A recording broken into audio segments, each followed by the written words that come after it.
Happy Sunday morning. It is the Positively Petland Show on 800 KXIC and KXIC.com. Ron in studio, and we are talking about pugs. What are your feeling on pugs? Pugs. I like pugs. I like the energy. They're a friendly dog. They're unique in a little way in that when you hold a pug up to your face, do you know what you get? A bunch of slobber? A mist. Yeah. It just is a continuous mist that comes out of their nose. And so pugs are fun. They are definitely a unique dog. Those that love pugs are different than just the normal dog owner. Now, don't get me wrong. They're cute. They have a personality, but they are not even temperamental. It's hard to describe a pug. They're just, I don't know. Tell us about the pug. I don't know why I'm totally against them. They're not the right breed for me. Right. So right. That's my personal opinion on it. But the pug owners that I know that have them. Ooh, oh my, interesting. Oh my Lord. They can't live without that dog. Oh, okay. All right. Yeah. They absolutely cannot live without it. And so do you get along with pug owners? Okay. All right. I thought we were going to go down a path there. No, pop right back out of that one. Not at all. But no, pugs are just, I don't know. They're just thick and they're kind of. So you don't like the look? No, not so much. Yeah. I think a lot of people will say they're so ugly, they're cute, kind of thing. Yeah. I don't like ugly things. No, that's self-centered and shallow. I don't know. Not that we've ever gone there. There are just breeds out there that I just don't like. Same way I'm not a cat person. It's right. Well, okay. It's why we have so many breeds out there. Obviously, there's a whole, I want to be unique, but I want to be like somebody else too, kind of thing. So there's breeds for everybody. There's big breeds. Here, I'm not here. You are a large breed person. I am not. I love people that have large breeds because I can come over to your house, I can have a blast, I can throw the ball, I can run, I can get tackled, and then I can walk away. It's kind of like babysitting my nieces and nephews that I always get to send them back to their parents when I I don't want to deal with them anymore. Yeah, I wouldn't want to deal with the counter surfing. Just yesterday, Gilbert, our cat, passed away earlier this year. It was a sad event, but Gilbert had a wonderful life. The one thing I didn't like about Gilbert was he could get up on the counters and start eating everything or getting into the sink. And I had put food up on the counter, and I still am guarded right now. When I put it up there, I go, no, got to put it away because, oh, wait, no, Gilbert can't get it, nor can our little dogs. So it's kind of it's convenience. It's not a big deal. Tell us about the pug. The pug. So where do you think the pug originates from? Its mother. Good answer. Expand, please. What country? Do you really want me to explain the birthing process? What country? As usual, Jerry is very lively. All right, you're not playing with me fair right now. I don't want to play with you. England? No, something. Was it England? No. Scotland. No, get out of Europe. New Zealand. All right, let's find out. The pug is well described by the phrase, and there's a word in here that makes me uncomfortable. Multum in parvo. I didn't know what that meant until I read this, which means a lot of dog in a small space, which gets to our earlier conversation. Gosh, they're just so energetic. They are recognized for their even tempers, playful personalities, and their outgoing, loving dispositions. I think Jerry just says, yeah, but to an extreme on that one. This square and cobby breed comes in fawns, silver fawn. Yeah, that's a good adjective. Apricot fawn or black with well-defined mask on his muzzle. A popular companion dog, the pug also excels in the show ring. The history of the pug. So where did they come from? The The pug is one of the oldest breeds of dogs. I had to remind myself of that one. I didn't know. And has flourished since before 400 BC. Most researchers agree that the breed comes from Asia due to its similarities in the Pekingese. China is the earliest known source of pugs, where they were pets of the Buddhist monasteries in Tibet. The breed next appeared in Japan and Europe, becoming popular with Prince William II, became the king of England. He owned pugs, and they became the fashionable breed for generations, including now. So the temperament, like what we were getting into, the pug's reason for living is to be near their people and to please them. And their sturdiness makes them a family favorite. They are comfortable in small apartments because they need minimal exercise, but the breed can adapt easily to all situations. The pug sheds, but has a short coat and requires little grooming. So on that, we talk a lot about, if it's a large breed and it sheds, especially if the hair is a little longer, you'll see it all over the place. As the dog gets smaller, that shedding becomes less noticeable. In this case, the pug's hair is short, not the shortest of all breeds, like a dachshund or a miniature pinscher. Their hair is even shorter. So you see it less, and it becomes less of an issue in your house. But you will see some shedding on your dog, especially if you have a color contrast on a sofa or something. They were recognized by AKC back in 1885. Their weight, 14 to 18 pounds, but that's deceiving because they got a lot of girth, so they're a short little thing as far as that goes. Great companion dog. Environment that they thrive in, apartments are fine. Low activity indoors, thrive in moderate climate. Daily exercise, light. Grooming is pretty easy. This is where a Furminator, again, would be a companion for grooming, so that you would have less shedding around the house, and it'd be easy to get that out. They do show heavy seasonal shedding, so that would be about twice a year you're going to see that coat come off. So that is the pug. And they don't run extremely well. They're not known for runners. Their bodies are so thick, so tight, so short that they're just stiff. They're thick dogs. There's no doubt about it. They would roll better than they run. KXIC does not endorse rolling with pugs. No. Rolling a pug down the hill, but in all honesty, that would probably work better. My dachshund rolls down the hill. We'll be in our yard. We have a incline, not a steep incline, and she'll be trotting along and just miss a step. And then the long ways or whatever, she rolls down the hill, and you're like, stop. And she gets all of a sudden gets her feet back, and she's going right along. I would bet a pug would be a great roller as well. Let's jump right into your 25, because I know I got more than we can deal with. I'm going to start the timer. You're going to get 60 seconds for every single one, and I bet we can finish them all. Okay. And I've actually pared it down a little bit, not too much. Do you want me to run through it? I bet I can do it in about 3.5 minutes flat. A dog's nose print is unique, much like a person's fingerprint. Cool. So, number 2. There's no fun in that. Did you know that? I did. Yeah, I think I did on that one too. 45% of U.S. dogs sleep where? On the floor. On the owner's bed. Really? Yeah, 45. I'm not one of them. Are you a dog sleeper in the past? When I had my dog, yeah, she and I would snuggle right into our king size bed. She would be right in the middle, and yep. Yeah, see, I'd snuggle right up and use her as a body pillow. Yeah, I'm not in. I had a Great Dane. Yes, okay, but did you grow up with a dog? I think so. We did. We had a standard poodle. We had a Cocker Spaniel? Sheepdog. We had a Cocker Spaniel. We had a Rat Terrier. We had a Yorkie. Wow. Yeah, we forgot all the breeds. Yeah, we've had a lot. So I didn't grow up with a dog. I tried to, but when I brought that cute little beagle from the farm home, I was told, get out with the dog, because we just had too many kids in the house at that point. So I didn't grow up with it. So that was not I didn't want the dog or the cat in the bed with me. So I'm that 55% side of things. Next, we're on to That's 4. some strong math, Mr. Engineer. Speaking of sleeping, do dogs dream? Yes.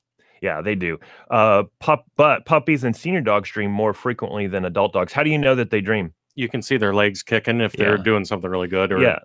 I mean, you can just watch their eyes. I mean, Exactly. It's no different than an adult. Yeah, they do the same things. In the store, some people will come up to us and say, your dog is having a seizure. And I go, no, that's a fun little puppy dream going on there. That's a fun little puppy dreaming about chasing rabbits. Yes, that's all we always. And it's fun when you look at them. They're like you could just see it in their brains that they're running after some little vermin. What's even more funny is when they wake themselves up. Yeah. Oh, because it's a startle. Yeah, it is. And then all of a sudden they come to and they realize, oh, what the fuck? What's going on? Oh, I'm sitting in the living room. I'm not. I probably like fell off something and in the dream and then like went, oh no. Okay, the dog. Hey, we actually learned about this dog sense last week. The dog's sense of smell is legendary, but did you know that his nose has as many as 300 million receptors? In comparison, a human nose has about how many?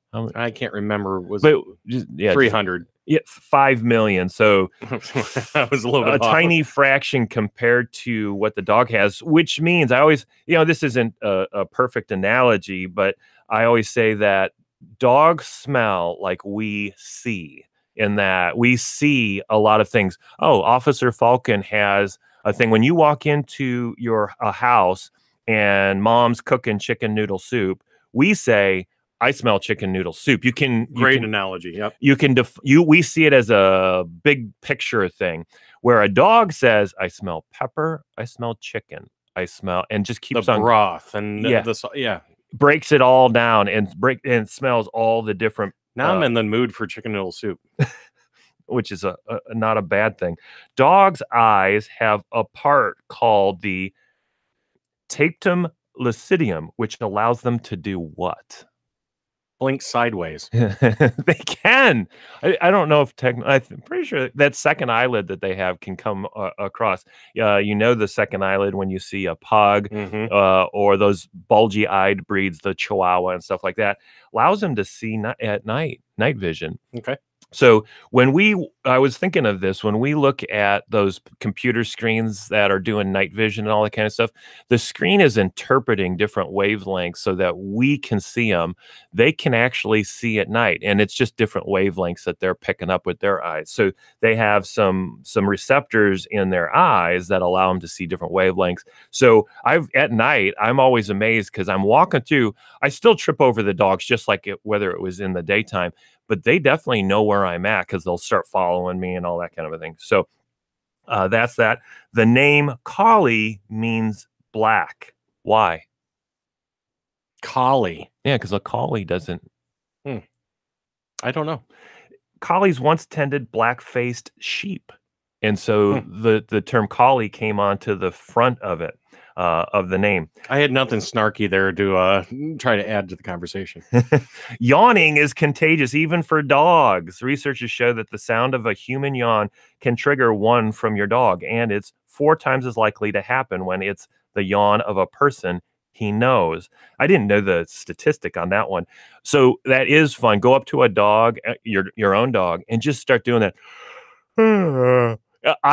I didn't know. They're saying it's just based on the sound. And so I just do it in front of our own dogs. I thought it was more visual. So now I got to try more audio on that one. But you can get your dog to yawn, which I don't know. There's something just symbiotic about that when you can get the dog to yawn with you and everything. So I thought that was really cool. And I've tried it and it works.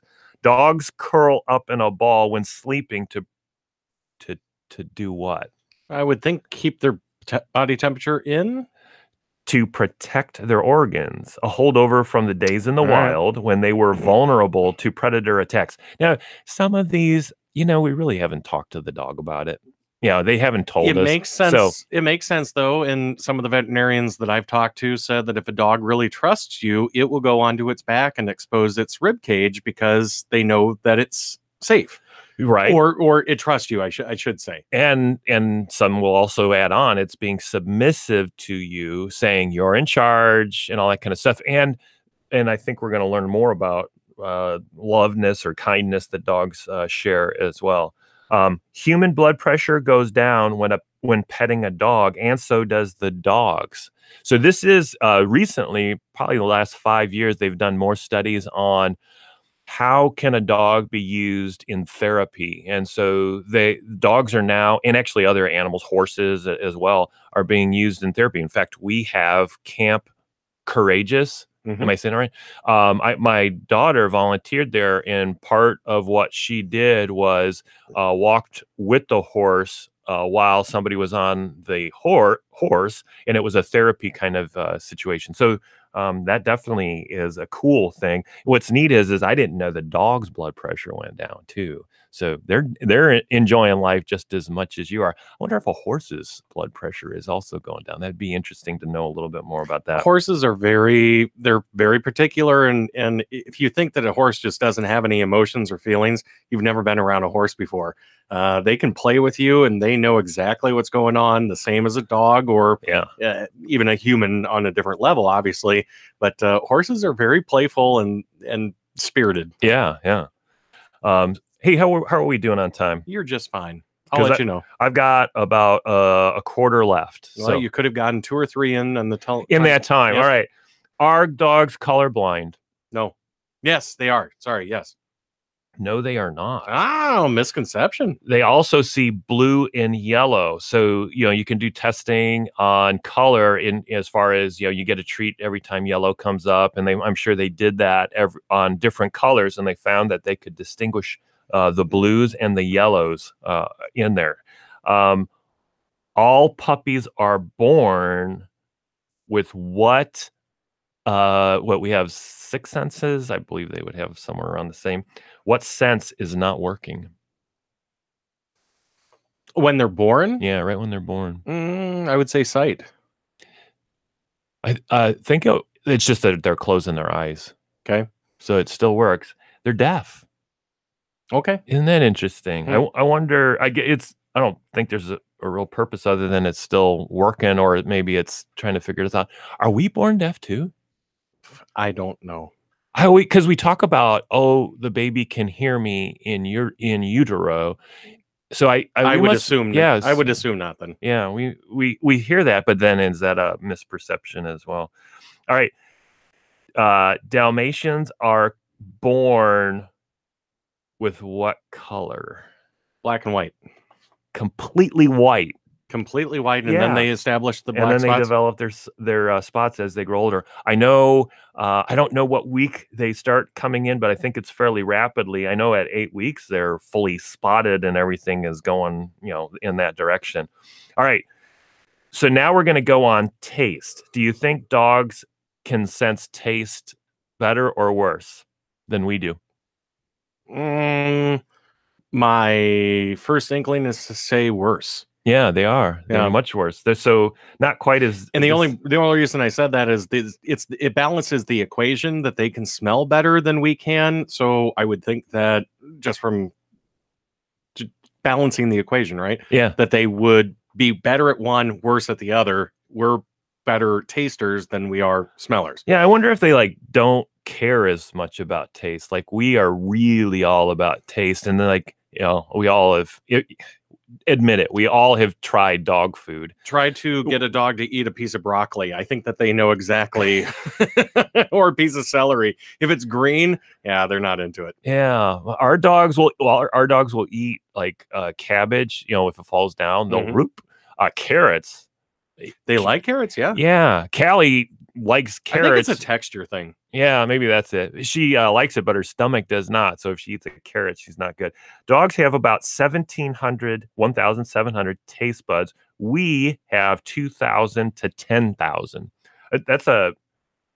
Think about us, man. There's some of us that taste really, really good, and there's some of us that have no taste. I think there's obviously humans out there that can't smell either, and so. That's a whole different topic. Anyway, continuing on. So we get a kick out of our own dogs on this. Why do dogs kick backward after they go to the bathroom?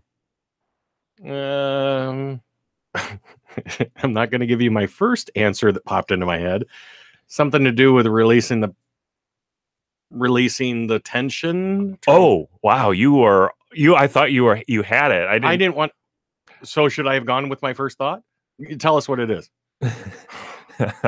After they go to the bathroom, it's not to cover it up, but and that's what I thought it was. It's to mark their territory using the scent glands in their feet. Oh, see, now that's not where I was thinking. The back end, trying to release all that tension that is. Oh, and so no, but that makes sense. Also, they're trying to mark their territory. Yeah, and there actually is a scent that's coming out of their feet and all that. We get a kick out of our own dogs because we have 3 of them at our house right now, and we have one of them that kicks, and she's aiming because she aims at one of the dogs, and if one of the dogs aren't there, she aims it right at you, and it just starts kicking.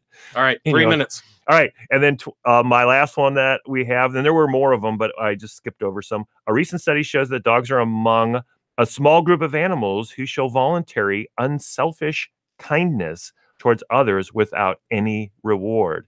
And that is something that we all know, but they're just doing studies and, defining it and all that kind of stuff. So those are really cool. You can check that out. AKC's website will have all of this. You should post that on your Facebook page. Oh, very good idea. We will have that done here within minutes. And tag KXIC on it. Will you do that? I will definitely do that. Ron, I got a question for you. What's that? How do we find out more about you? We are Petland of Iowa City. You can go on the web, petlandiowacity.com. Check us out there. I intentionally put a lot of information on that website so you can do a lot of research and all that kind of stuff. You can go to Facebook if you're into the social side of things. Search Petland, Iowa City. We'll pop up. Like us. We post pictures within the store. We have breeder pictures on there. We have customer pictures on there. Always telling you about what the specials are that are in the store. So it's a cool website or a cool Facebook page to go check out. And I would say also when you go onto that Facebook page for Petland of Iowa City, don't be afraid to ask questions that we can talk about on the show. Just type it into the comments and say, hey, I'd like to hear about more of this on Sunday mornings at 9 o'clock on 800 KXIC. Whatever it is, Ron can handle it. Check it out. Yeah, we'll get it going on here, whatever your questions are. Or even next week, even if somebody doesn't comment or submit it to, I would love to hear about some of the crazy questions that you like. Don't be unbridled. Don't hold back. What are some of the craziest questions that you've heard inside the store? I think that would be fun for next week. Oh, you mean like what I hear? Whatever you hear or your staff hears, just like, oh my goodness. I know. And that's why I think that's fun, because I'll put it out there to the staff and say, hey, give me all the questions that you went, what? Yep. All right, we'll get that going. And then can I feed dog food to my cat? Just weird things. Yeah, that's an easy one. That's a really good question. So right there. We'll answer it next week. Anyway, right. Continue on. And then so we're at the Marketplace Mall over in Iowa City. We're right across the parking lot from Lucky's Market and Joann's Fabric and the movie theater, all those great places. So come join us. We are open from noon until 6 on Sundays and from 10 a.m. until 9 p.m. Monday through Saturday, but on Sunday, noon until 6. I just ran out of air. All right. So then we also have our $5 nail trim, unless you got it. I'm the one that's supposed to have the heart attack, not you. You're in better shape than me. And so so come on in, bring your vaccination schedule. We'll get that done. No appointments necessary on those nail trims. And then take advantage of our dog food. We have a buy 10, get 1 free. We track it for you. We have lowest prices in town. Check us out. Taste of the Wild. I checked the lowest price in town, or the next lowest price. We're still undercutting that by $6 a bag on Taste of the Wild, all of the flavors. You got to check that out. So come in, have fun, get some education, relax, enjoy. PetlandIowaCity.com. Visit it today. Check out about everything that they have there. Ron, have a great week. We'll talk to you next week. Thanks, Jerry. Positively Petland show Sunday mornings at 9 o'clock right here on 800 KXIC and KXIC.com, plus that iHeartRadio app.